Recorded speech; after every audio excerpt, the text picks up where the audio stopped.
Chapter 4, Spring of Hope for the Salton Sea. As always on our summer trips, the arriving person simply dials a number, and someone picks them up. It's a great system, especially for me, because I just pick up the phone and wait. Today I had to wait about an hour for Cheesy to arrive from New York before making the call, so I grabbed a few American dollars out of an ATM and bought a coffee in Danish. The sun was shining brightly on a beautiful San Diego day, so I was enticed outside by a bench with a view. Having finished my Danish and still enjoying my coffee, I was basking in the sun when a scruffily dressed man in a suit that had had more owners than the Los Angeles Rams approached me for a handout. Considering the suit and the smell, I searched around my pockets and pulled out a few American coins I had received in change. I was able to drop them in his hand without touching him. With funds in hand, I thought he would be anxious to invest them in whatever his pleasure was. Giving him money might not have been the best thing to do, but it was too late to change my mind. Buoyed by his success, he sat down on the bench beside me, stretched out his legs and arms, and settled in to try to extend his winning streak. He asked me, "Where in the world you from, Sonny?" I try not to be rude to anyone, so I replied what my nationality was rather than where I currently lived. He seemed to be aroused when I replied, "Canadian, not Canada." I didn't know what else to say because I had never really lived in a place that I called home. The conversation turned to the condition of his back, and he began to relate a story to me about how he hurt his back, what he does to get relief, and how he needs surgery to fix it. I asked him, "Are you afraid of the surgery?" And he replied, "That kind of surgery costs more money than I'll ever see." There isn't nothing to be afraid of if it isn't happenin'. I could see his dilemma, because in this part of the world you must pay for surgery like this, whether it's life-threatening or not. Even if you have coverage, there are usually co-payments that are ridiculously large themselves. Upon conveying my sympathy for him and to him, he suggested, "If you're really sorry, you can help." "You're Canadian, ain't ya?" I said, "I don't follow." To which he replied, "You give me your health card so I can go up to Canada and get the surgery for free. How about that?" "It won't cost ya a cent. I'll mail the card back to ya as soon as I get better." Although his plight was sad, there really was nothing I could do for him because he was not getting my health card. I gave him all of the American money I had, which was not very much, and wished him well on his quest for better health. It was hard not to chuckle at such a ridiculous suggestion or his ingenuity. I'm not really sure he was in ill health or if he just wanted a hospital hotel for a brief respite from his exciting life. Cheesy had arrived by this time and made it through customs. He found me outside on my bench. This time it was Dick that made the plans, so he answered the call when we phoned him. By the time the taxi came, my vagrant friend had also acquired a sandwich, a bag of pretzels, and at least 2 more donations, including one from Cheesy. Cheesy and I had asked if Marius and Marion could come along with us on this trip. Dick said, "I don't have any objection. Ian can't come due to family commitments, and we have tons of room. The 4 of you take one of the RVs, and the boys and I will take the other one and squeeze Sandy in with us. We're going to be in a convoy anyway." We met up with Dick and his buddies outside a San Diego storage yard where the RVs were parked. Dick introduced us to 3 of his West Point cadet buddies, Lance, Rick, and Rowdy. The Seltrodat brothers, Marius and Marion, were already there, and it seemed like the party was underway by the time we arrived. Sandy came out of the RV and waved, "Hi," to everyone. Dick had asked him if he wanted to come, and Sir Malcolm told him to come on this trip rather than go to Windhaven to update him. Lance Alberton hailed from Colorado, where both of his parents were politicians. Dick told us he had Lance on all of his sports teams, especially the full contact sports, because he was a rock and over 6 feet 4 inches. Lance wasn't particularly agile, nor did he have great manual dexterity, but he could scale a cliff like a monkey scaling a tree. They met at West Point. Rick Dawson was one of Dick's only friends from childhood. They grew up in the same area of town, and their fathers were politicians. Rick's father was not as successful as Dick's, so he stayed at home to attend school, and Dick went to Scotland. When Dick came home from school for a break, it was Rick he called first. Rowdy Masterton was named after a TV character from the 50s by the name of Rowdy Yates, played by Clint Eastwood. Apparently, his mother was a big fan of a show called Rawhide. Rowdy's hobby was archaeology. He liked rock climbing and looking for ancient artifacts, especially in the Southwest, because he believed that's where the most evidence should be. Glaciers didn't reach down this far, or at least scrape back all of the evidence when they left. Think about all of the ancient sites in the world, and they are mainly around the equator. I added, archaeologists are always looking for evidence of people on the coast, but they fail to realize that 10,000 years ago the coast isn't where it is today. The oceans were hundreds of feet lower, so the coastline was much further out to sea. You could walk from London to Paris in those days if they existed then. If you asked your fellow caveman for directions, he might say, "Been there. Cross Doggerland. Head north to the river. Turn right. Can't miss it. Tell 'em Grog sent ya." I get points. We spent the rest of the day familiarizing ourselves with the vehicles and getting to know each other. Cheesy was going to drive our vehicle, so he got a thorough lesson from Dick on its operation, while the rest of us got our stuff stashed away. The sleeping arrangements were made in food Dick had brought for us was stashed away. There will be lots of places for us to get food on this trip, he told us. This is California. We settled down around a blazing fire to have a few American beers and listen to Dick's outline of the plan for the next few weeks. The place we're going to on this trip is a lake known as the Salton Sea. Lake wouldn't do it justice, and that's why they call it a sea. It's a shallow sea at about 13 meters deep at the moment, landlocked with no outflow and no permanent source of inflow other than highly fertilized runoff from the Imperial Valley. That type of lake is known as a terminal lake. Terminal lakes have a buildup of salts, and in fact, they reach very high concentration. The entire area is on the San Andreas Fault as part of a geological feature known as the Salton Trough. Dick said as he flipped through a presentation he had made on his laptop. The Salton Trough stretches all the way from the Salton Sea to the Gulf of California in Mexico. The total trip is just over 200 kilometers. Before the trough gets to the Salton Sea, it runs into another of these types of lakes called Laguna Salada. The Laguna Salada only fills from rainwater and then evaporates. It's still in the trough, but on the Mexican side of the border near a town called Mexicali. If you visit Mexicali, you might not notice Laguna Salada because it's a dry lake until nature fills it. Cheesy asked, "Why are these lakes so unusual?" And Dick replied, "The Salton Sea is 250 feet below sea level at its deepest and is at the other end of the trough from the Gulf.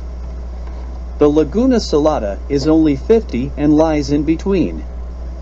It's in the Sonora Desert, and all this area is like a big trench that runs between the higher elevations. In fact, it runs from the ocean on the Gulf of California to the Salton Sea." Lance furrowed his brow and said, "Is the Salton Sea just slow in evaporating? Or is there that much more water?" Dick answered, "No, over millions of years, the Colorado River flowed into the Imperial Valley and deposited alluvium soil, making fertile farmland, raising the terrain, and meandering its main river delta as silt piled up on its way to the Gulf of California." He added, "Remind me to tell you the story of how the Grand Canyon formed. It's quite interesting, but suffice it to say the Colorado River carries a lot of soil with it." He went on to add, for thousands of years, the river has alternately flowed into and out of the valley, creating a freshwater lake. Eventually, the lake becomes salty or evaporates, totally leaving a dry desert. This area is at the whim of the river flows and the balance between inflow and evaporative processes. If left to its own devices, the Colorado River would eventually continue on to the Gulf of California. Rowdy said, I checked out this area when you told me where we were going, and apparently there are hundreds of archaeological sites found around the Salton Sea. People lived there during times of boom, building long-term settlements that could have lasted 100 years or more depending on the condition of the sea. When you look around the world, the Mexicans have the Maya, Inca, and Aztec ruins. South America has Sacsayhuaman, Chan Chan, Tiwanaku, Machu Picchu. India has Mohenjo-Daro, Dwarka. Turkey has Göbekli Tepe, and North American has Diddley Squat. He went on to say, we just don't have any ancient sites in North America except rumors of the mound builders. What was going on here while the rest of the world was developing? I don't think it was vacant and just waiting for new tenants. Everyone agreed with him and tossed in all kinds of ancient sites around the world going back to the last ice advance. Dick wanted to get back on topic, so he interjected, at the start of the 1900s, an irrigation canal was dug from the Colorado River to the old Alamo River channel to provide water to the Imperial Valley for farming. A buildup of silt plugged the headgates, so cuts were made in the bank of the Colorado River to increase water flow. In the spring, the floods broke through those cuts and the river flowed into the Salton Basin. It took 2 years and a massive railway disaster before repairs were completed by both the government and the railroad. The Salton Sea rose from the dry bed to make a massively huge body of water they had to call a sea. It was filled with fresh water and fish from the Colorado River. The formerly dry lake bed was 20 by 50 kilometers or 1,000 square km in size. It would have dried up eventually, but farmers in the Imperial Valley used too much water in irrigation and they let the excess fertilized water flow into the lake. Lance jumped in, I'm from Colorado and it pisses me off that 100% of the water from the Colorado is siphoned off by the states who claim ownership along the way. I think they call it water apportionment. By the time the river gets to this point, it's the big demand of cities like San Diego and Los Angeles who can't quench their thirst and have to squeeze out the last drop. Rick commented, it's just a river, why couldn't they stop it? It's not even that big by the time it reaches this point, like Lance said. Dick continued, the Southern Pacific Railroad tried to stop the flooding by dumping earth into the canal's headgates area, but they were too slow. The river eroded deeper and deeper, cutting into the dry desert sand of the Imperial Valley. A waterfall formed as a result of the erosion, and it began cutting rapidly upstream along the path of the Alamo Canal. The waterfall was initially 5 meters high, but as it raced along the canal it grew in depth to 20 meters high. Holy Christ, that's amazing. The power of nature, eh? I gasped. Dick went on to say, they feared the waterfall would continue to recede upstream to the true main path of the Colorado where it could become 30 to 90 meters high. That would be impossible to stop. The basin filled, and the town of Salton, a Southern Pacific Railroad siding, and the Torres Martinez Native American Land Reserve were all submerged.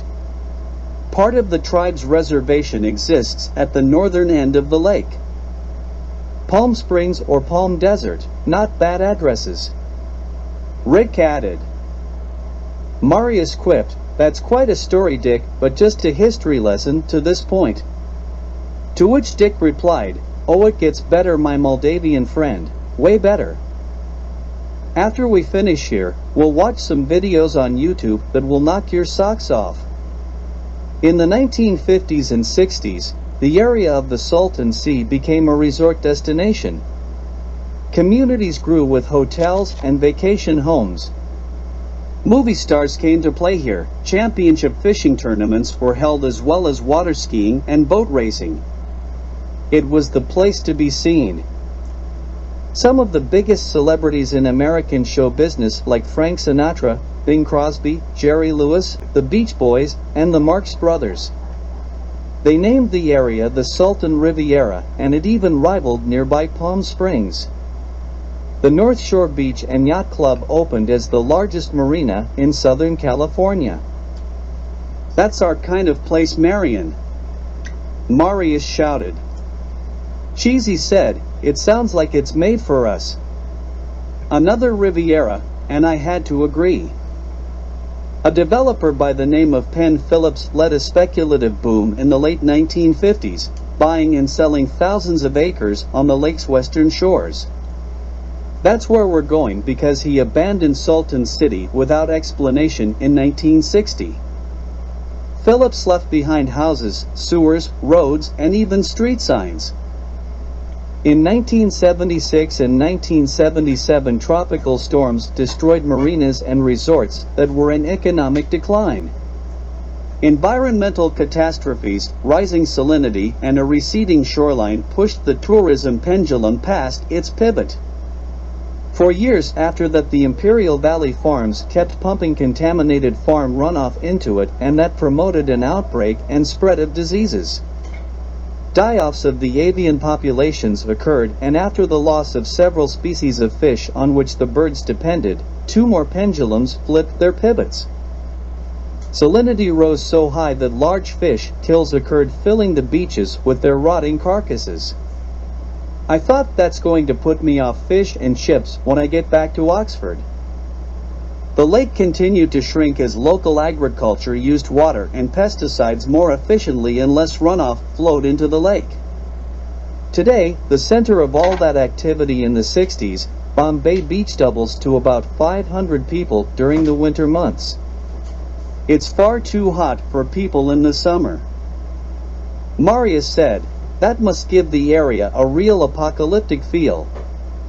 Utility poles and trailer debris rearing their ugly heads."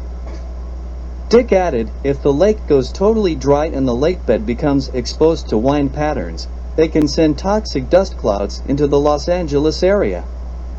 People in Los Angeles sometimes smell an odor coming from the Salton Sea and all of the dead fish. LA is not all that far away as the wind blows." Dick tried to get back on topic and said, "Getting back to the geology, the lake occupies the lowest elevations of the trough, known as the Salton Sink, and the lake surface is 70 meters below sea level at the deep end of the trough. The deepest point of the lake is only 1.5 meters less than the lowest point of Death Valley, which isn't far from the Salton Sea either. My dad and grandfather are putting together a plan to build a canal from the Gulf of California through the Laguna Salada into another canal that ends up in the Salton Sea. That's not a new concept. People have been suggesting this type of solution for years, but the cost and the border crossing have stymied this project. There just couldn't be a deal with Mexico as long as Trump was in power. After Trump, cooler heads will prevail and the opportunity to earn such a fortune will not go unnoticed by these politicians. They like to feather their own beds. After all, what politician is not motivated by self-interest and prone to hypocrisy? Grandfather knows he will get acceptance, and to be honest, there aren't many people who would have the balls to let him down. They know they will get acceptance whenever they want because they have the connections." Sandy added, "If everyone knew about this plan, we would not be having this opportunity first and would be lucky to be able to buy a modest home here in 20 years. Inside information is not just for the stock market, although that's where you hear about it most. At least those who are caught. This is inside information." Dick replied, "I don't like to think of it that way. I look at it as a speculative investment." I replied, "It's only speculation if you're speculating. We aren't, are we?"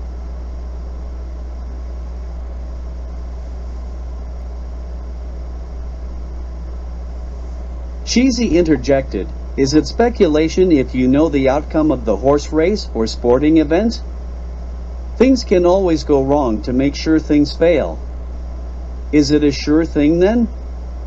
This threw everyone into confusion, and a short discussion followed that eventually went nowhere. In the end, Cheesy was right, nothing is a sure thing. There's risk in everything. Dick got everyone's attention and said, "Let's assume for a minute that grandfather's people come though, and the Mexican politicians get the plan started with the canal that runs from the Gulf of California to the border. At the border we continue on through Trump's wall and bring the canal into the United States." That's when Dad and Grandfather used their California politicians and some federal politicians to reach the Salton Sea. There is a huge amount of back scratching going on, but there is nothing illegal, only trillions of dollars of real estate. Dick let that settle in and then continued, "The benefit to the Mexicans, beyond the sale of land and the construction fees they will earn, will be the ability to cultivate parts of the Sonoran Desert that have never been cultivated before. We'll be driving through the Imperial Valley later on this trip. It was a desert before it was reclaimed by irrigation, and you'll see what it can look like after irrigation." On the American side, they plan to create a berm around the outside of the Salton Sea so they can raise the depth and protect whatever is below sea level. It will provide protection for the Imperial Valley as well as open up another area for development behind the berm. The top of the berm will have a 40-foot wide pedestrian/biking path that will circumnavigate the entire Salton Sea and bring massive tourism to the area, especially if it links up well with Palm Desert and Palm Springs. They're planning to call it the Sonny Bono Salton Sea Walkway to garner some support from local as well as state politicians. Sonny Bono was a previous mayor of Palm Springs, member of the U.S. House of Representatives, and had a special connection with the Salton Sea. There is a fund of more than $500 million to benefit the Salton Sea in his name. This deal is probably already bartered, I would think. There will be access to the pathway from the first row of properties that back onto the berm, and those are the ones I think we want. Then you have to cross Highway 111 for tons of desert real estate and further out into the desert on the eastern shore." Marion asked, "Do you know of any casinos close by? Or if California has gambling like Nevada, which is so close to here?" And Dick replied, "Yeah, I think I saw one on the map my granddad showed me, but it looked like it was doing most of its business from the cemetery next door.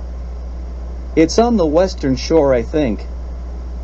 The Cell-Trodat boys loved to hear that and started checking the web for more information. "Let's get Carl and Ian on speakerphones to review the business deal," Dick said as he dialed Carl and set up the call on his laptop, then connected to Ian for us all to see. After the greetings, Carl said, "As a group you are investing a fixed sum of American dollars for shares in a company that will acquire land in the Salton Sea area of California. It'll be an American incorporated private company, so if you want out you will have to sell your shares to someone else at a price you negotiate." He answered a couple of minor confusions and then continued, "Ian decided it's not proper for him to join the group, so he donated his funds to the Windhaven Labs PLC, and that corporation invested in this project. I am happy to say Sir Malcolm decided to match Ian's offer, so the labs actually have 2 shares. The projects at Windhaven will benefit if a profit is made." Everyone who had been to Africa with Ian last summer sent up a rousing cheer and explained the deal to the others. Doctors Ben, Sue and Emily should be excited by the news. Carl went on to say, "The 3 of you each have a share in Lance, Rick and Rowdy are sharing 1 share between them, Sandy has 1 and the Jacks have 2.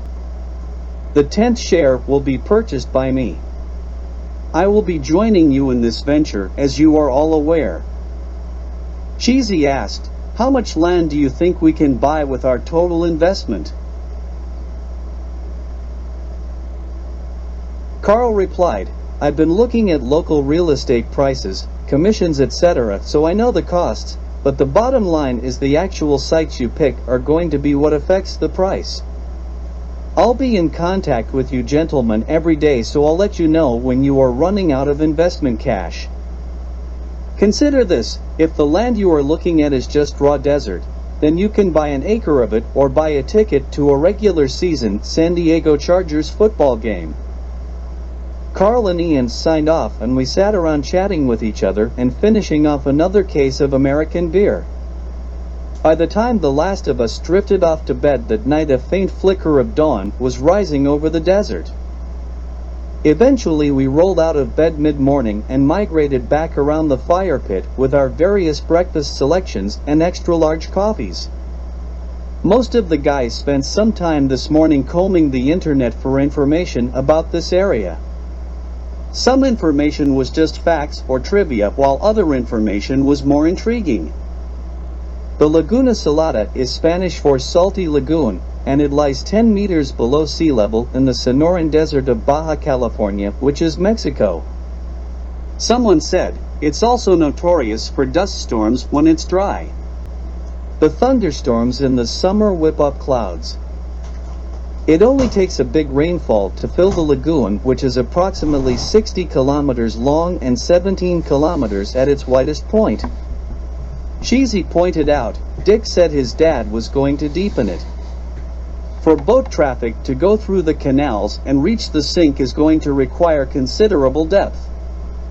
I wonder how big of a boat they are planning to accommodate and how wide is the canal going to be. Can you imagine cruise ships? Dick interjected, yeah, the plan is to lower it considerably because the surface of the sink is much lower. As long as we can empty the canal into the sink, that would be the upper limit of the Salton Sea, which should be below sea level by 20 or 30 meters, give or take a tide. We couldn't have boat traffic because the whole route is not level. I don't know the whole plan like Dad and Grandfather and am not privy to everything. There are no locks planned as far as I know, but until the Salton Sea fills, the last step will be quite a drop. Hopefully not a waterfall. I don't know how long it's going to take to fill the sink. I asked Dick if the funding for his dad's canal project was in place and he replied, my dad said he could fund it himself with less money than my sister's third wedding cost him, and everyone laughed. The lake is linked to the San Andreas Fault and the East Pacific Rise as part of the Laguna Salada Fault. The lowest part is called a graben and the Salton Sink is another graben. Rowdy said, there is a lot of geological action in this area. I hope it's stable enough. Cheesy added, did anyone else read the article about the water transfer agreement with San Diego? According to that article, there is 40% less water flowing into the Salton Sea now, and that will force it to lose as much as half its water. They say in 20 years its waters will be 5 times as salty as the Pacific Ocean, killing whatever fish still live there and scattering the birds that feed on them. I can't see how they can turn down your father's plan if for no other reason than to avoid this ecological disaster. That disaster would start a lot of pendulums swinging in California and probably all across the American South and Mexico. Rowdy added, we think of lakes as permanent landmarks, but farming, irrigation and our constant thirst threaten these resources around the world.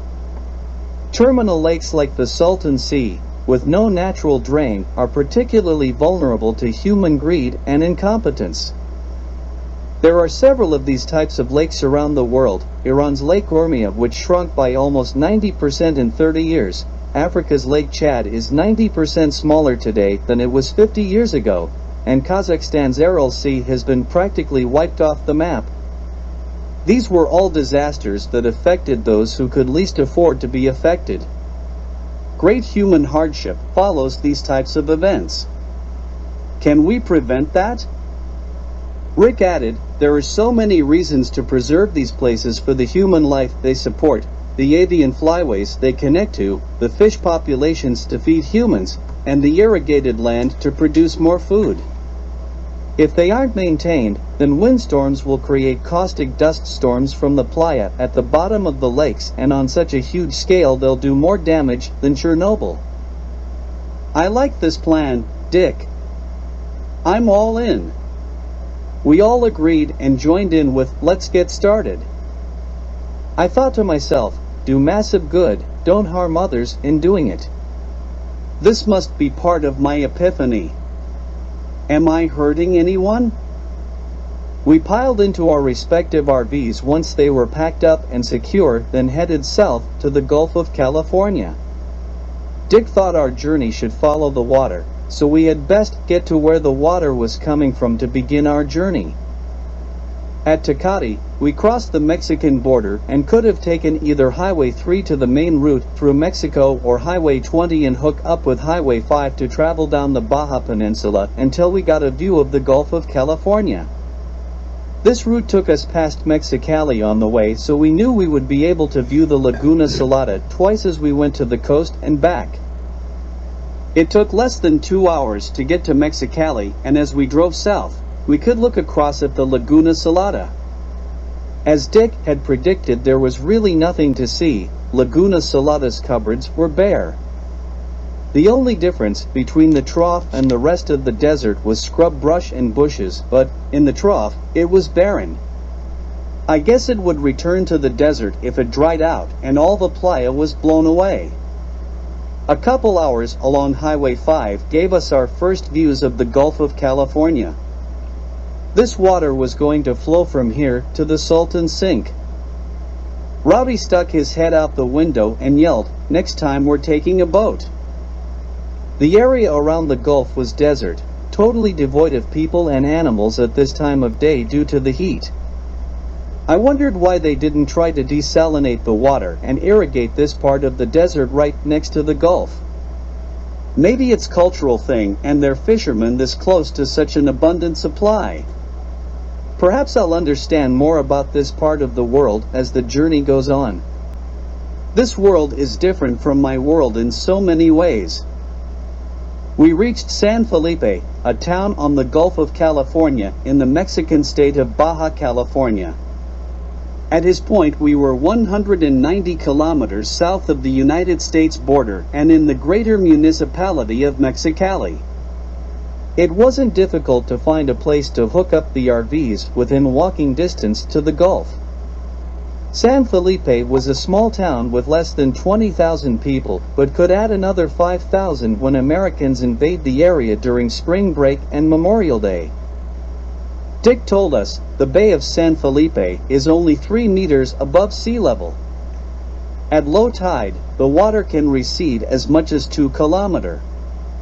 They have one of the largest tidal bores in the world, partly because of the Colorado River Delta to the north. The 7-meter tides expose a kilometer of ocean floor. This is where the water from the Colorado River goes when it is not flooding the Salton Sea. Some of the opposing plans to my grandfather's canal are to redirect what's left of the Colorado rather than let it flow here, or pump ocean water over the mountains. Sheezy added, the first European to arrive in Baja California was Hernán Cortés almost 500 years ago. Is that bad luck or what? Imagine watching his arrival as a horror movie and screaming, "Don't answer the door, turn out the light." You know what's coming. And that sent a shiver up my spine. We took a day to visit the Valley of the Giants. To get there we rented sand buggies and four-wheelers. The giants are huge tree-sized cactuses are called saguaro. These amazing saguaros trees tower up to almost 18 meters and are said to live to over 150 years. Everyone had to get a picture standing next to them for perspective. Dick said we should take a day to try some deep-sea fishing in the Gulf because this type of fishing will be available when the Salton Sea floods. Commercial species in the Gulf include shrimp, sardine, and giant squid, which creates an important sport fishing industry for billfish and tuna. There's an abundance of sea life in this area, including some of the biggest whales on the planet. Lance wanted to latch into one of the marlin family, striped marlin Tetrapterus audax, blue marlin Machaira nigricrans, or black marlin Machaira indica. I don't care which one, but one of these marlins of a significant size will be stuffed and stuck on my den wall someday. Settle down, Hemingway. What other kind of fish can we catch here? Cheesy asked.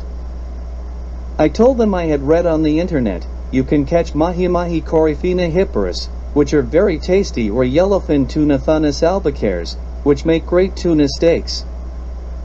Other, less desirable species from my perspective are wahoo acanthosibium salandri, yellowtail Seriola lalandi, amberjack Seriola rivoliana, and roosterfish Nematistias pectoralis.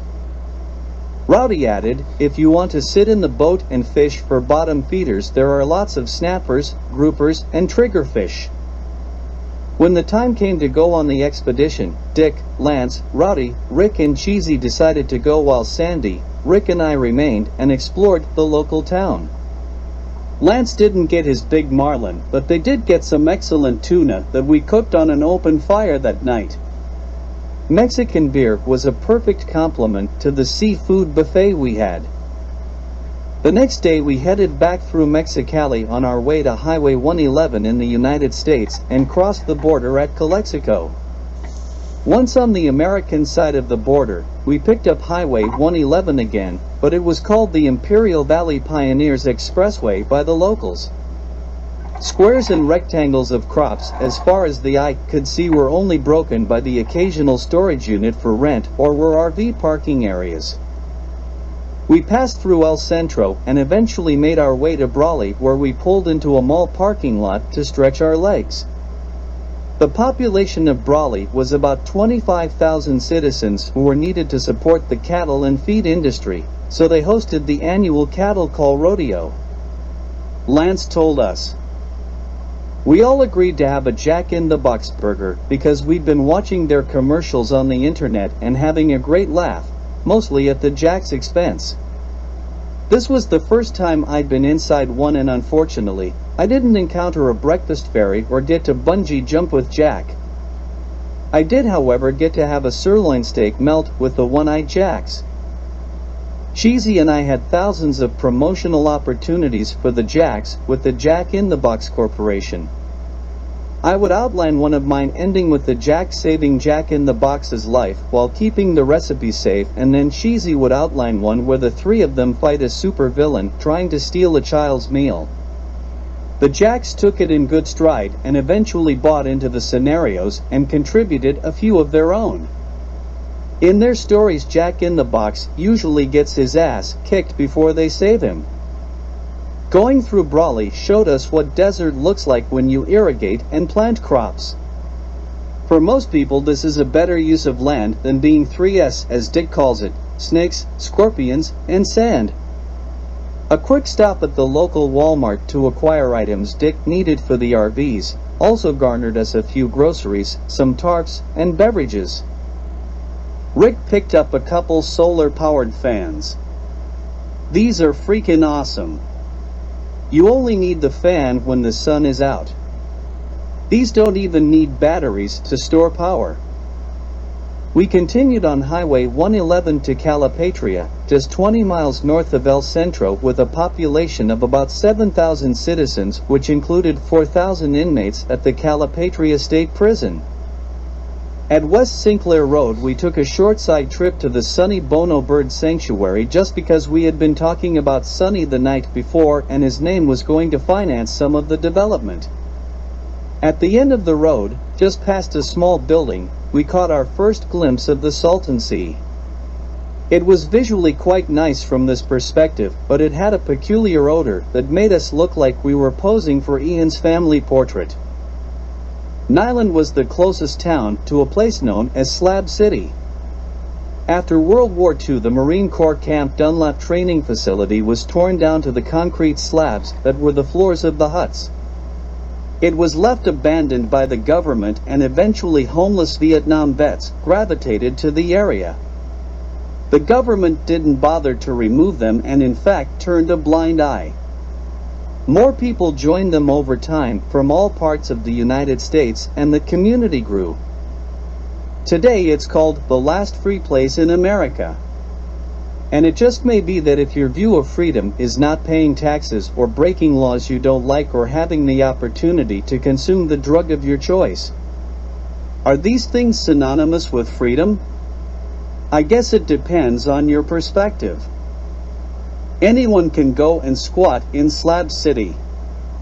Throw a row of rocks around the area you want to claim, put your stuff inside, and then defend your turf if your neighbors get pissed off at you and decide to burn you out.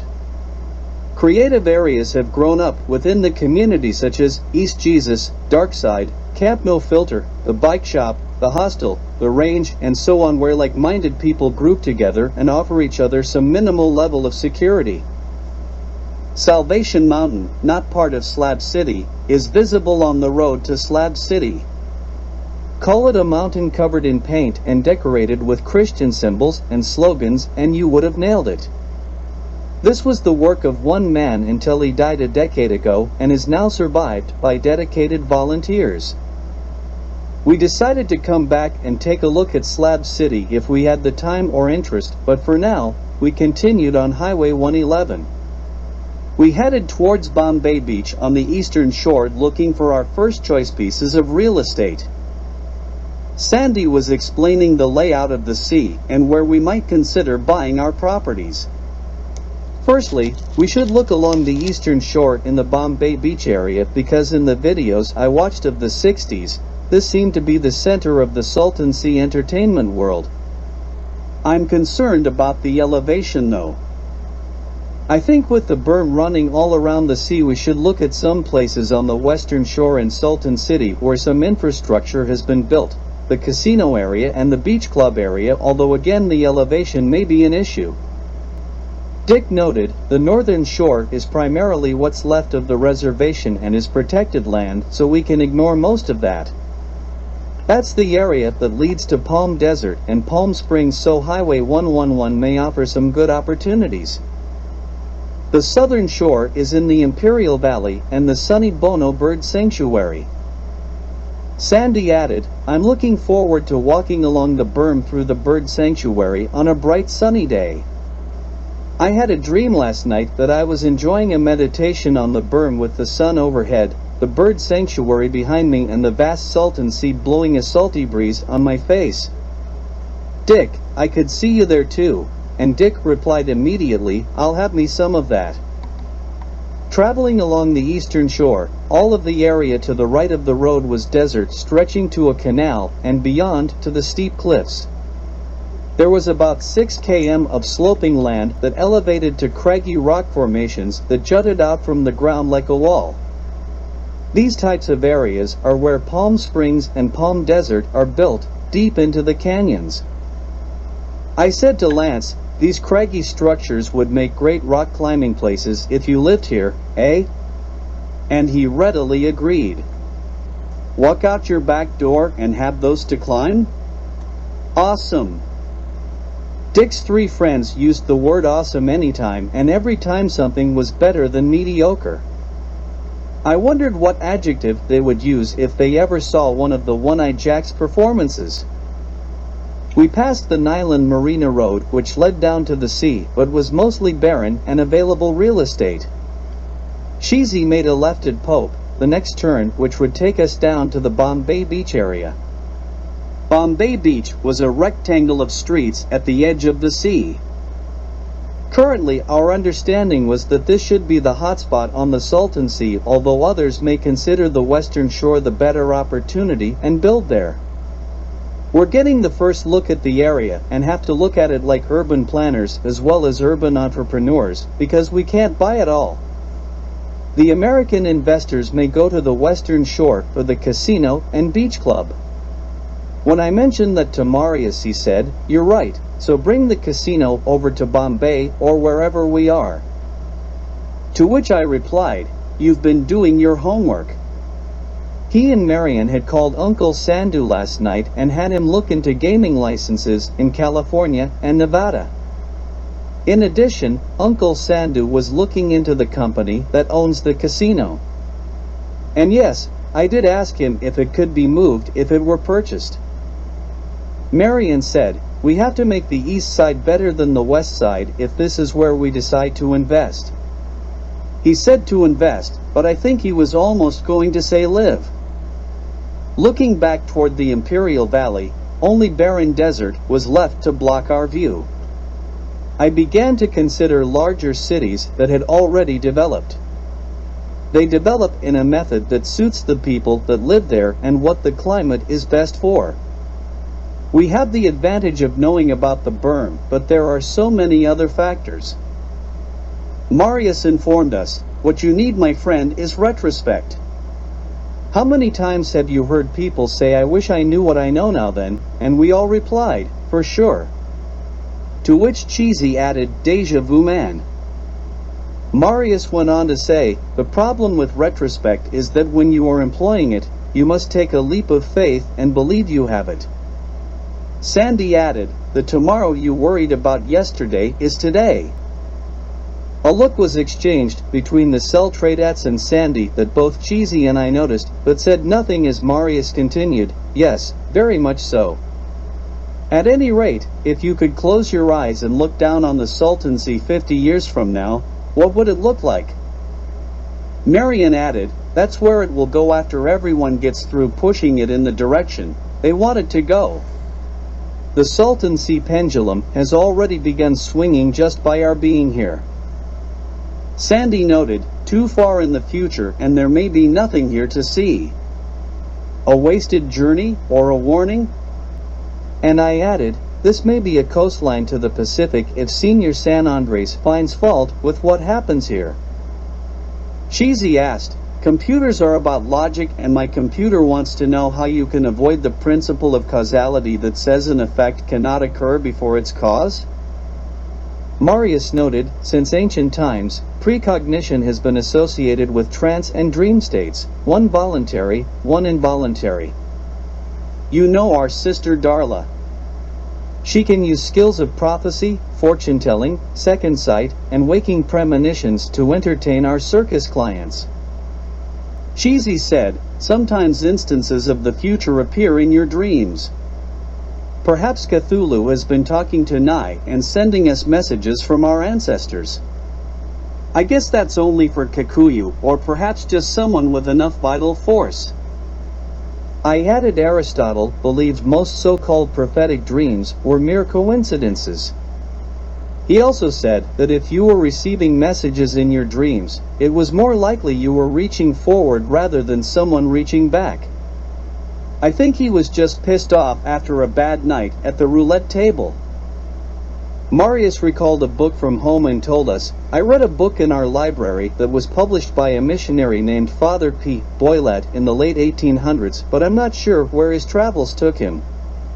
Boylat asked an unspoken question to an African witch doctor he mistrusted, and the witch doctor gave him the correct answer without ever having heard the question. I said, "Information passing backwards in time needs to be carried by physical particles going back in time. High-energy physics says that can't happen." To which Marius replied, "Do you still need a telephone wire to make a phone call?" Another epiphany, I thought. Future sight travels on the ether or vital force. If you see the future, how could you change it? Would it spoil the journey? Precognition contradicts most neuroscience from electrophysiology to neuroimaging.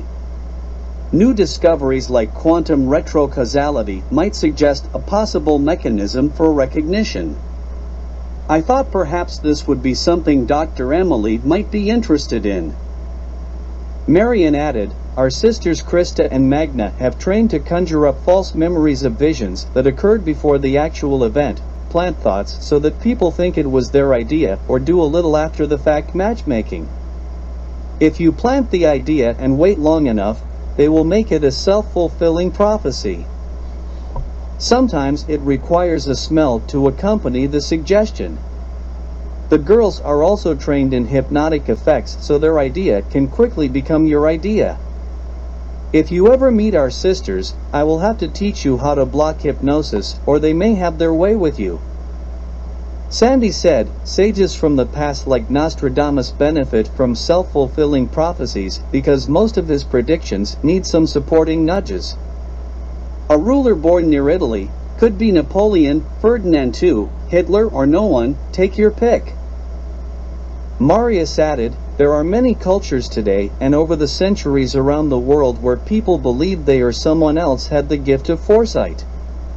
Shamans in the Amazon claim they can experience these journeys like the Aztecs, Mayans, Incas, and even across continents to Africa and Asia. India probably has dozens of mystics and fakirs who claim they can. Marion added, don't rule out potions and plant extracts because that's what they would be using. Possible transportation of your mind to another state. That's interesting because that mind could be placed in another vessel, such as an animal. Cheesy added, like the time I fell down the stairs on a visit to Castle Seltradet to see you guys in Moldavia, and I said, tell us. I was coming out of the third-floor library on my way down the stairs, so I was reading a book as I went. Just as I got to the top of a 10-meter stone staircase, that friggin' cat walked right in front of me. To which Marius and Marion both cheered, Mr. Whiskers. I did a front roll down 32 stone stairs, hitting the wall, the railing, and every friggin' stair. When I hit the bottom, I simply stood up and still had my book in my hand. Not a bruise on me. At this point Marius and Marion were killing themselves laughing. Then Marius said, and who was there to dust you off? To which Cheesy replied, Darla. Marion said, that's the tumbling stair spell. It's a planted suggestion. She was probably planning that for weeks. She likes you, Gordon. We left it there for the time being and continued to consider our real estate choices. Of course, there are principles of urban development such as ribbon development with anchor stores, industrial parks with vertical marketing, car malls, malls of America, or even the big box store malls all located together. The retail aspect of people outfitting homes, working, eating, shopping, was mind-boggling. Those considerations will be for people with those skills and probably known to Grandfather Wadden. We're just working on our perceptions of the future Salton Sea world we want to see. Penn Phillips was only getting started on his grand design, so the area of Bombay Beach was relatively small when you look at the entire circumference of the lake and how much land is in the Salton Trough area. What were his ideas for the rest? Was he a visionary or just a big loser with too much money? I don't know why I thought of roly-poly Prince Albert at that moment. Sandy informed us, we're only at the end of the trough here. There is nothing but desert for miles all along where the canal is being planned from the Mexican border to here.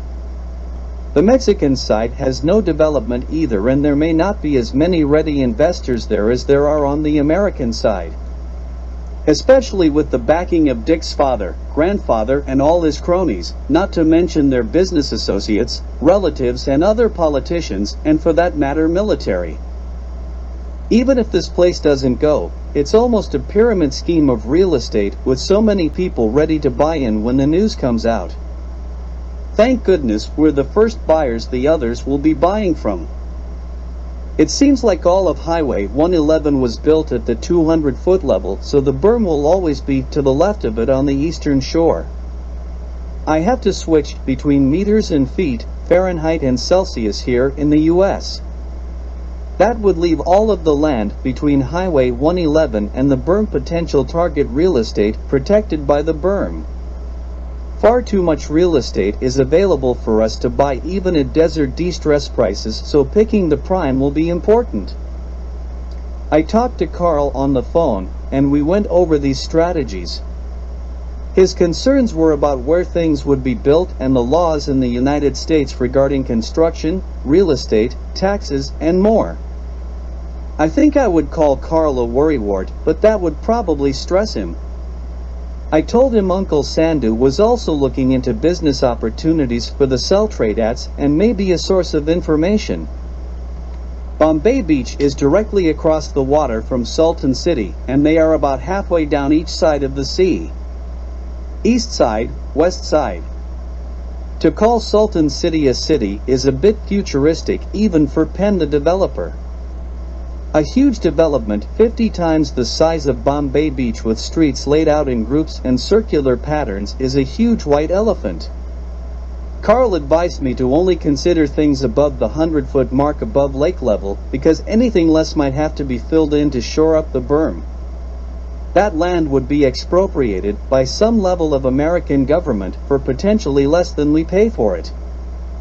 Turning left off Highway 111 onto Pope Street, we approached Bombay Beach for the first time. The streets were laid out in an 8x4 grid pattern, with the front 2 rows twice the size of the last 2 rows. 5th Street had the vista view of the Sultan Sea, and the streets counted backwards to where we came in. Horizontally, the streets were named Avenue A through to H, and the outside street, with the vista view, was named Avenue of Palms. It will be nice to see palm trees along this stretch someday, especially under the streetlights. The corner of 5th Street and Avenue of the Palms should be a prestigious address someday. Maybe we can sell Trump a tower location. There is real estate between 5th Avenue and the sea, but it was empty, and hopefully the berm will take that up. Just to be on the safe side, both sides of the street should be purchased at least for the units facing 5th Street. So, we started looking at the businesses that were there and phoning information to Carl. The Seaside Baptist Church was the only structure in the corner square. Moving back toward Pope, the next square had a government building for particulate research, then it's 2 or 3 more streets before you hit the Bombay Beach Opera Club, which was closed and abandoned. Other than that, some structures, sheds, RVs, and lots of desert. We thought we could buy the whole block, and that's what we asked Carl to consider. He laughed and said he will see what he can do, but was glad we were so excited by what we saw. As we drove through the streets weaving our way back to Pope and then Highway 111, everything seemed post-apocalyptic or even Mad Max. We drove along the eastern shore where Highway 111 runs at the 200-foot mark. At this point the locals, the few that there are, call it Grapefruit Boulevard. All the land to the west of Highway 111 down to the sea was available, but some will be taken in to form the berm. Grapefruit Boulevard stretches 12 km along the coast, and the distance to the sea is just over a kilometer. This would make a terrific housing development if you could sit on it for 10 years. Or perhaps even a golf course or 3. Every property seemed to offer countless opportunities. At the end of the Grapefruit Boulevard was Salt Creek. The Salt Creek area was below the 200-foot mark, but above the 100-foot level, so it may be safe or at least salvageable.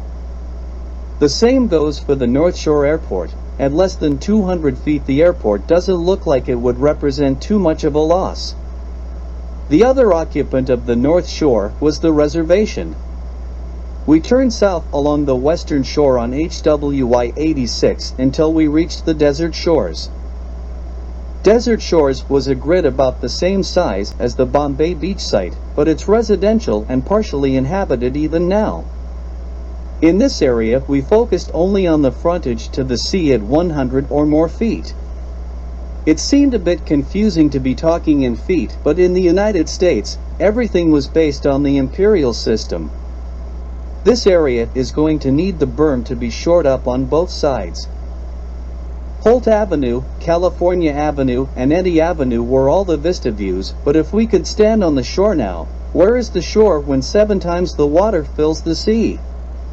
Sultan Sea Beach Marina was located in this area, but it was risky getting closer to the shore because of the berm requirements and possibly some government usage in this area. Next on our road trip was the Red Earth Casino, which stood on a site by itself. The cell tradettes had to get out and look around, but the streets were unoccupied except for a convenience store. We didn't stay long because there was nothing to see, and we continued on to Sultan City. A whole city was laid out with streets, sewers, lights, and absolutely nobody in it. The massive size of this project took our breath away.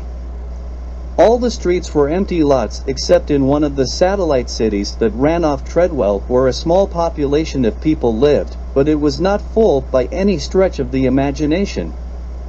There's just too much real estate here to consider. From Sultan City we headed south again to where the Imperial Valley was beginning to encroach on the sink. There's definitely an appetite for irrigated land in this part of the world because it just keeps growing like a giant caterpillar if you view it by satellite. We had circumnavigated the sea and decided to head back to Bombay Beach to find a vacant lot where we could set up camp.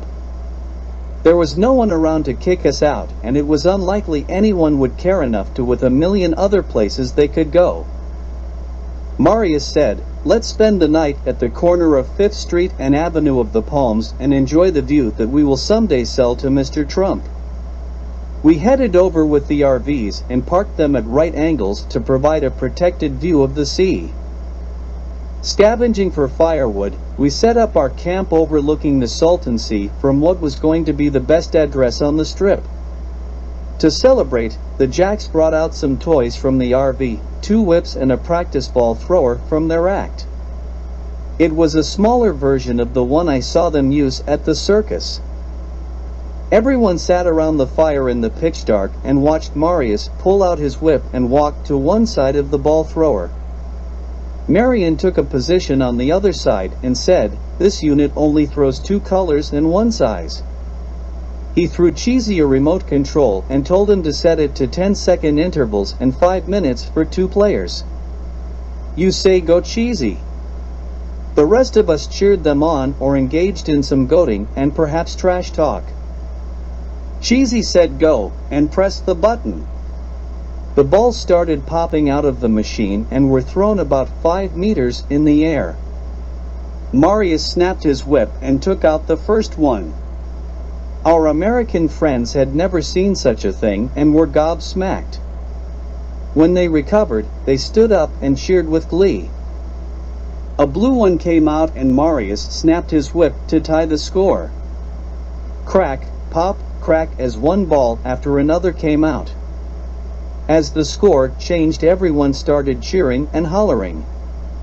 With a minute left, Marius had a 2-point lead, so it was really exciting when they got to the last 10 seconds with only 1 point between them. I thought they were planning a tie, but Marius didn't miss any, and unfortunately Marion was distracted by a moth which flew in his face. A cheer went up from the crowd as the event ended. If any of the Americans ever saw the Jacks in their environment, they would be amazed and would have to find another word for awesome. The Jacks passed their whips around and let Dick and Cheesy have a match with the winner to play Lance. The tournament lasted all night, and if anyone was on the sea that night, they certainly knew we were there. What they might not have known was that we were going to stay, and this place was not going to be the same. The sea actually looked nice with the desert moon shining down on it and being reflected back, but the smell was foul during the day but less at night. That was temporary, I thought. In the morning, sitting around the fire with our coffee, Rick gave us a little more insight into the history of the area. For thousands of years, the river has alternately flowed into the valley or diverted around it, creating either a saline lake called Lake Kauai or a dry desert basin, respectively. The lake has dried up completely in the past, as it did around 400 years ago. Hundreds of archaeological sites were found during these periods of drought. Perhaps every 400 years this area offered an amazing habitat for the humans of the day. Wave-cut shorelines at various elevations record a repeated cycle of filling and drying over hundreds of thousands of years.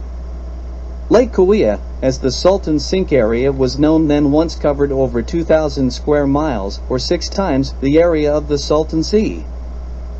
Marius said there could be sites visible just 10 feet below the surface.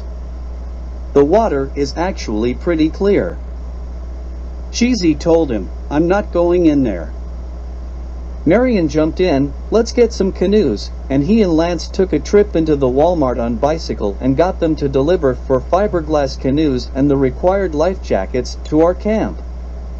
The salesman thought they were nuts, but when Marius paid in cash and gave him a tip, he changed his mind and sent them out later the same day. Several of us took the canoes out on the sea and paddled about looking deep into the water, but found nothing in the immediate area around our camp. But this is still a big lake, even though it seems to be breathing its last breath. Of course, when it came time to turn around and return to camp, Marion and Cheesy could not help but make a race of it. Lance was able to keep up with them once he realized it was a race, but Cheesy and Marion had the drop on him because they had the idea first. As they got closer to shore, the group gathered to cheer them on: Marius, Sandy, Rick and Rowdy. Lance was gaining on them in the end, but Marius was able to beat Cheesy in the final stretch.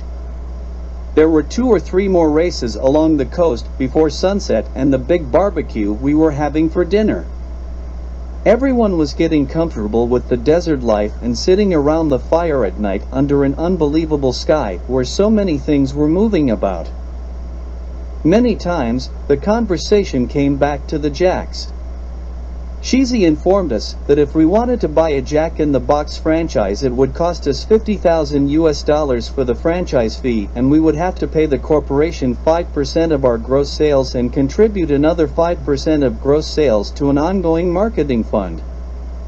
They should be paying the one-eyed jacks that marketing money. I added, if you want to open one, you'll spend about $2.5 million to get up and running, according to Carl. Jack appealed to me with his ping-pong ball-like head, yellow clown cap, beautiful blue eyes, pointy black nose, and that red smile that warms your heart. He's always dressed nice in a well-pressed business suit. Ever since he confidently marched back into his office building to reclaim his rightful role as founder and CEO by activating a detonation device and exploding in a shower of smoke, wood, and paper. Jack's back. Cheesy was getting to be an aficionado on the genre and would say things like, "I love the junk in the box ads." Some guy gets pissed off at Jack and yells at him, "Beat it, clown." So, Jack chases him down and finally tackles him to the ground, forces him to eat some food, and makes him confess with a mouthful of food. Jack gets pissed because he gets grass stains on his business suit. He said there were great campaigns like the Spicy Crispy Girls selling chicken, but our favorite was the Meaty Cheesy Boys, a boy band selling the ultimate cheeseburger, promoted by an ad campaign featuring an out-of-control advertising executive previously fired by Jack. Then there was one where a medical doctor made claims that fast food could cure baldness, help trim extra pounds, and remove wrinkles. Jack asks, "Where did you find this guy?" The ad exec proudly responds, "Tobacco company." Cheesy had purchased a bag of 50 baseball-sized white balls of biodegradable material and drew various Jack faces on them. With some tomato cages and a pair of wire cutters, we found new Jack heads every day. They had an ad where a man washed up on a remote island with only a Jack in the Box antenna ball as company. In Cheesy's version, the antenna ball fights Tom Hanks' Ball Wilson and lets the air out of him. The final scene shows Tom Hanks wearing Jack on a rope around his neck, upside down like he's a trophy. But the news was not always good for Jack in the Box. In the beginning, they suffered a crisis involving E. coli bacteria. 4 children died of hemolytic uremic syndrome, and 600 other customers became sick after eating undercooked patties contaminated with fecal material. The chain quickly settled lawsuits, but were nearly bankrupt and hemorrhaging customers to the other burger chains. That's a comeback twist worthy of M. Nightmare Shyamalan. The next day, we decided to take a tour of Palm Desert and Desert Springs. The Jacks were working on plans with Uncle Sandu, and Sandy wanted to stay and make a call to Sir Malcolm. The Seltradettes, Sandy and Rick, decided to stay in camp and take care of some business, while the rest of us piled into one RV and left the other one at the campsite. Palm Springs and Palm Desert were nestled between the elbows of the mountains, so they offered all kinds of environments, terrains, and beautiful vistas to enjoy. Palm Desert had some of the swankiest country clubs, golf courses, and exclusive shopping areas I have ever seen, but the boys are from the Riviera and were less impressed. The shops on El Paseo featured designer boutiques intermingled with restaurants and art galleries, which Marius said reminded him of France. The Jacks interacted with any and all of the live entertainment they encountered in the warm desert sun plying their trade. Buskers were playing music, performing comedy skits, and dancing up and down stairways, escalators, and fountains. Cheesy asked, "Where are the mimes?" "There have to be mimes." What a place to retire to if you could afford it. Palm Springs was a little different, as we found out. It was all about hot springs with hotels, golf courses, and spas, which were all connected or interconnected. The shopping on Palm Canyon Drive serviced the wealthy patrons with shops and boutiques and a big wet dash of bootlicking. The desert ends at hills and valleys where the vegetation makes it great for hiking, biking, and horseback trails, but as usual, the beauty comes with a beast, the venomous rattlesnake. There are areas like this in the sink which are back from the sea. Some of the most prestigious addresses in Los Angeles are the hills as well. However, they are generally not the first to sell. Powering all of this personal pampering requires a lot of energy. Geothermal energy is no stranger to the Salton Sea, and through geothermal production you have the added ability to extract lithium and silica. Lithium is a crucial component in the development of rechargeable batteries used to power electronic devices, including vehicles. Extracting lithium from geothermal brine in geothermal production is reputed to be eco-friendly. Silica can be added to so many products to make those products better. Geothermal fields generate electric power and in the process pump brine water from underground to surface ponds.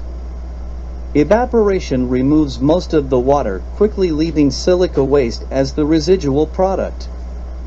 Some types of geothermal production processes inject water into the ground like fracking for oil and can have significant impact on the underground geology in this area of the continent.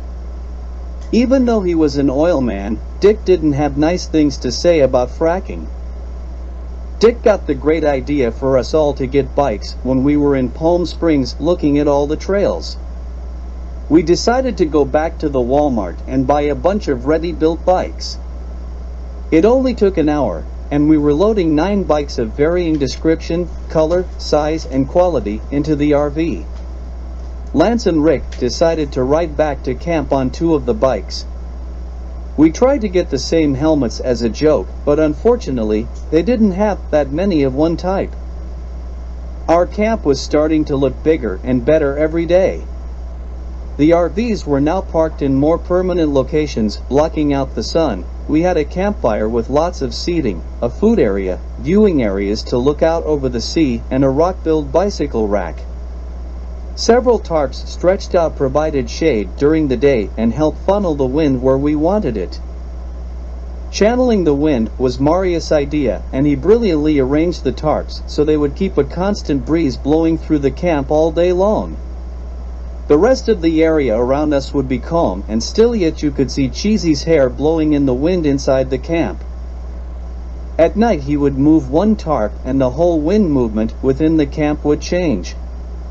Sandy, Dick, and Marion were sleeping outside at night in hammocks they had constructed. Cheesy told us, "The Jack in the Box Corporation is a lot like its own character, Jack." Listen to this, a state tax dispute shut the chain down for several days due to unpaid taxes.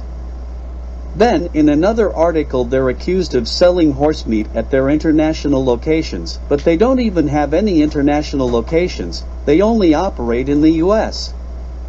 Somebody is after these guys.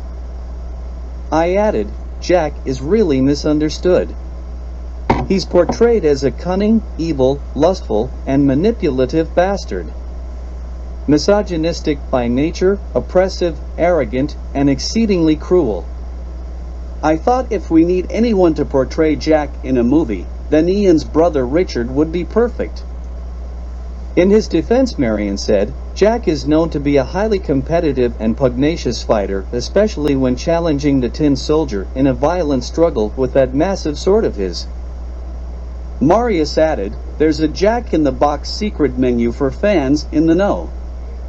If you want a particular menu item made a certain way, all you have to do is ask, any time of day. Know the secret words and get the secret meal or whatever else may be in the box. Dick told us, there's more than 2,200 Jack in the Box locations in the United States, but almost half are in California and half of the rest are in Texas. I love these places. Every day Carl called with more updates and closings on pieces of property. The count was 9 now, and we had hardly put a dent in the fund. Sandy came to Dick, Sheezy and I with a plan. He knew that we were buying land for investment, but if he were to purchase a home for himself, he would want to have his house near the sunny Bono Bird Sanctuary bordering the Imperial National Wildlife Refuge. He had found a piece of property that bordered the sanctuary completely and extended out into the desert towards Bombay Beach, but about 6 km down the eastern shore. We rode the bikes down the next day to get a look at the site he had chosen and saw some incredible birds and vistas over the wetlands, even with the sea in the state that it was in. If it looked this good at its lowest ebb, then what was the upside potential? Dick was the only one who had to check his finances, so he said he was in if Carl could make it work for him. Sheezy had enough personal money for this type of venture, and Carl told me I was good to go. Sheezy was now in California and not on the Riviera. He'd already been to Atlantic City, so now he had Las Vegas to visit as well, an array of new casinos that didn't know him. In this part of the world, he'll not be without funds when and if he needs them. These casinos had no idea Corridon Zola was in town. The temperature had been sweltering and the sun blistering, so we constructed a large area under a new tarpaulin Dick picked up. If things got really bad, then cooling off in the RVs was always an option. On the bike rides a hat was a must, as was water and places to nip into the shade. Evening rides were popular, and we did run into other campers who were even more eccentric than us. The heat made me think that if there are lots of people living here, then they're going to require a lot of electricity. In the desert you don't have hydro dams, being below sea level doesn't let a lot of wind blow by, but you do have an abundance of sun. A solar farm could turn sunlight into hydro into money. Why not? I'll have to find out why not and at least go solar when we live here. Several people had arrived in camp in the last couple of days. They were relatives of the Celtradats and performers in the circus who had arrived to work with Marion and Marius for a couple of months. A couple of cases of equipment arrived with them, which included equipment which could be used for climbing. This gave Lance, Dick, Marius, and Marion an opportunity to climb some cliffs, so they rode out on the bikes and found several areas they liked to climb. Marius told Sheezy, on one climbing trip I saw the entrance to cave, but it was out of reach from where I was. The next time we went back to that location I couldn't find it. I began to think that perhaps it was an illusion created by shadows being cast as the sun changed its direction over the course of the day. However, I went back with Lance one day at a totally different time of day, and he saw it as well, but again we could not reach it. Lance is an avid climber, so he bought the property below the cliff. I had Uncle Sandu pick me up the one beside it, and I think I might throw a tent up there. Where there is one cave, there may be others. On our last night at the Salton Sea, we sat around the fire and looked up at the desert sky with more stars than anywhere I had seen, with the exception of Africa. With no background light anywhere, the stars seemed to pop out of the sky. The sky was active here, with multiple shooting stars, and so many satellites I thought it was an invasion force. Once the development puts the lights on in the sink, this sky will disappear. The Seltrodat brothers decided to stay at Bombay Beach and live on one of the properties we bought with the 2 RVs.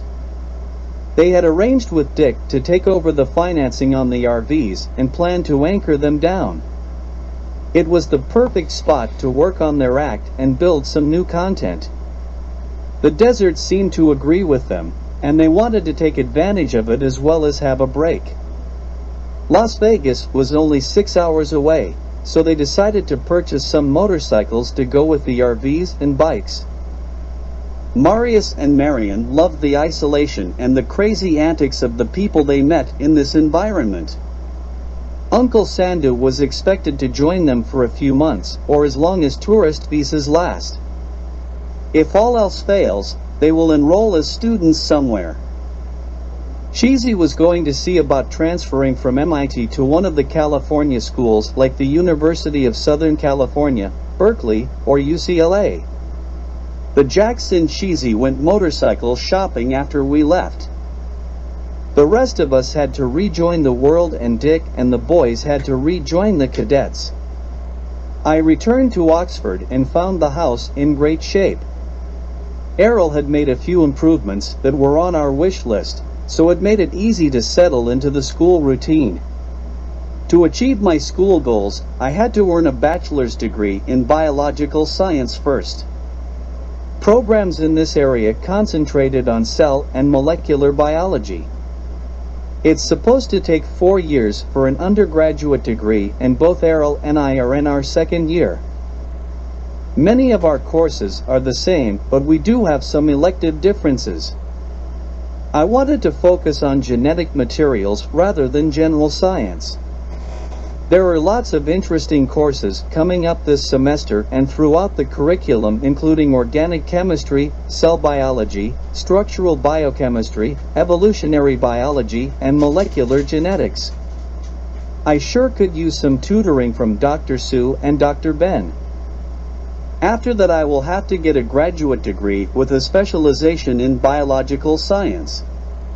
In that degree program, I should learn about genetic systems analysis, microbiology, medical anthropology, evolutionary genetics, and human disease modeling.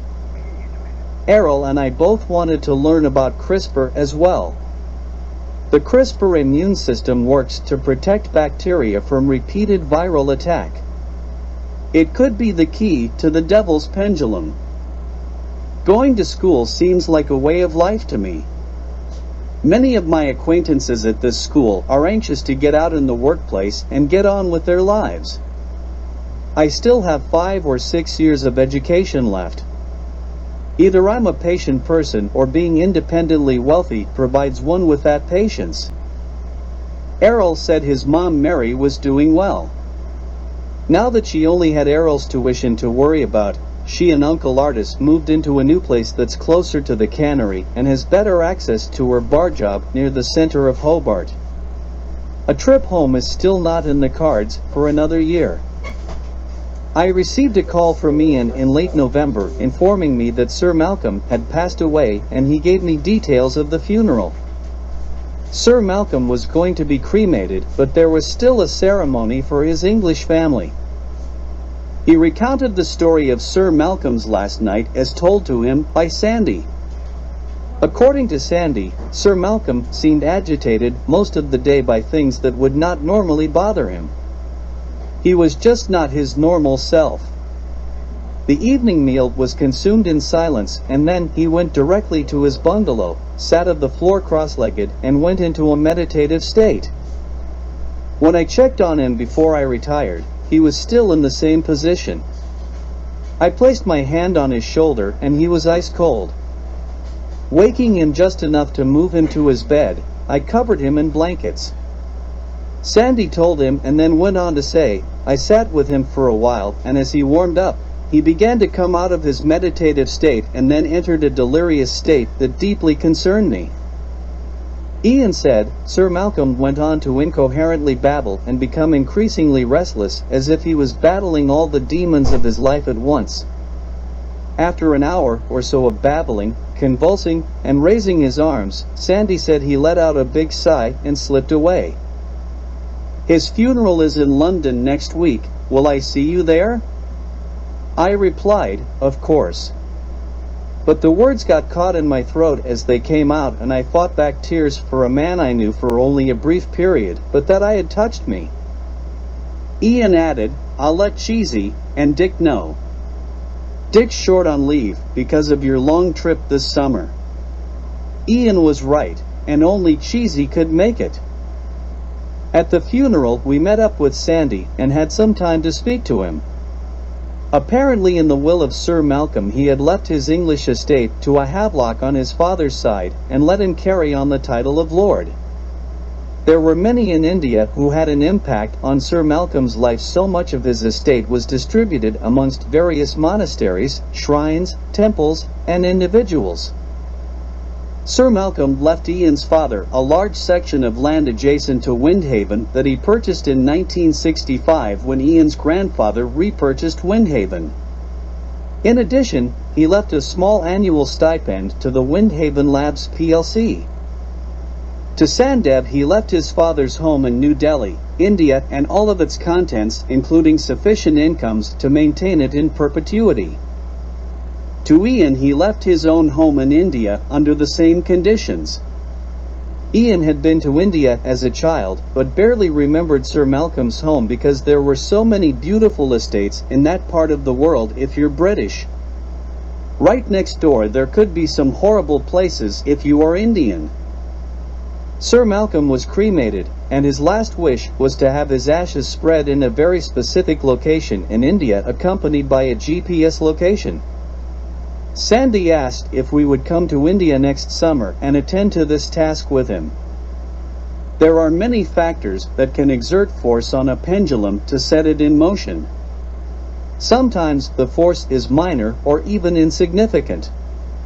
If the motion is minor, then the swing is imperceptible to those who might not agree with the direction it's taking.